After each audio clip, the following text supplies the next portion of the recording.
In this lesson, I'll help provide you with an understanding of Objective-C protocols.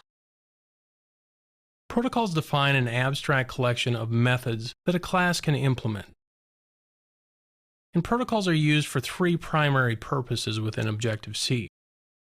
The first is to declare one or more methods that objects are expected to implement. So this is really about establishing a communication contract between objects. The second purpose is to declare an object's interface while concealing its true class. Often we want objects to program to a common interface without worrying about the details of the true class type. We can also use protocols to capture similarities among classes that are not hierarchically related. Objective-C is a single inheritance language, so objects can have at most one superclass. But through the use of protocols, we can add additional facets of behavior to objects. So here's our existing object model. We have an album and an artist object, and both of these inherit from NSObject. But we can add additional facets of behavior by adopting and conforming to a protocol. Both of our objects inherit from NSObject, but by adopting and conforming to this NSCoding protocol allows them to participate in this keyed archiving process.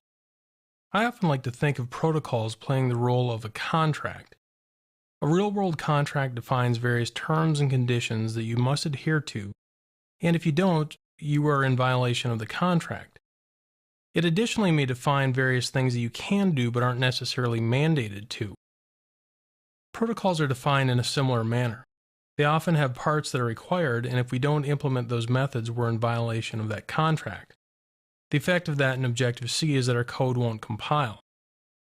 But they also often define optional methods, and these are methods that we can define if we want, but usually have no bad side effect if we don't. Now, a class is said to adopt a protocol if it lists it within its class declaration. So after declaring the superclass type that we extend from, we can define a protocol within angle brackets. And when we do this, we are saying that we are adopting this protocol. A class can also adopt multiple protocols, and in fact, we often do.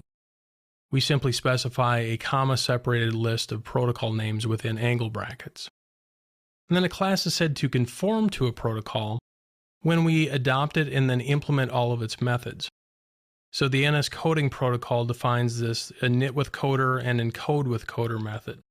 So as soon as I say I adopt it, I need to additionally implement these methods. Protocols are a commonly used Objective-C feature used by the various COCO frameworks.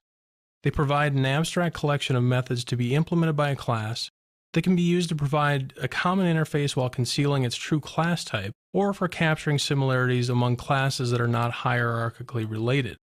Over the next few chapters, we'll work with a number of common protocols and see how they're used.